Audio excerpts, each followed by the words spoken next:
আপনারা সবাই জানেন আইনজীবী যারা যে মামলা দীর্ঘশ্রুতির প্রধান কারণ যে আমরা বেঞ্চ পাই না। এখনও আমাদের সুপ্রিম কোর্টের অ্যাপিলেট ডিভিশনে একাধিক বেঞ্চ করা যাচ্ছে না, গুরুত্বপূর্ণ মামলাগুলি পেন্ডিং হয়ে যাচ্ছে।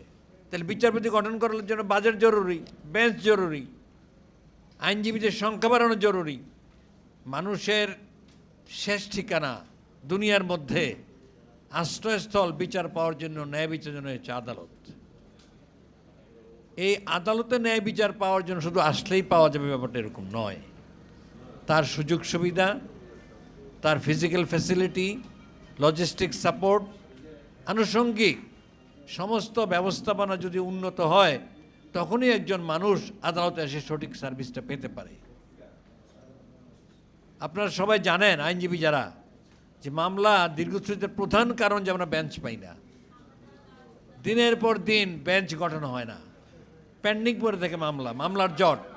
আপনারা দেখবেন বছরের পর বছর মামলার জট থাকার প্রধান কারণ হচ্ছে বেঞ্চ নাই। এখনও আমাদের সুপ্রিম কোর্টের অ্যাপিলেট ডিভিশনে একাধিক বেঞ্চ করা যাচ্ছে না, গুরুত্বপূর্ণ মামলাগুলি পেন্ডিং হয়ে যাচ্ছে। তো সেটার জন্য সমস্যাকে জজ নেই, বিচারপতি নেই।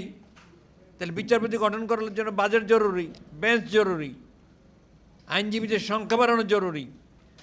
আর আপনারা জানেন যে বিশেষ করে উকিল সাহেবরা যারা কাজ করেন, হ্যাঁ নিঃসন্দেহে তারা পারিশ্রমিক নেন, আবার পরিশ্রম ছাড়া বিনা পয়সায়ও মানুষের সার্ভিস দেন, এর নজিরও প্রচুর আছে।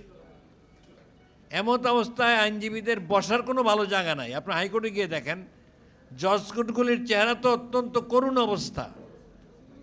সেই জন্যে এই ফিজিক্যাল ফ্যাসিলিটিও বাড়ানো দরকার। বাজেটে যদি ইনকর্পোরেট না করা হয়, অন্তর্ভুক্ত না করা হয়, তাহলে সম্ভব নয়।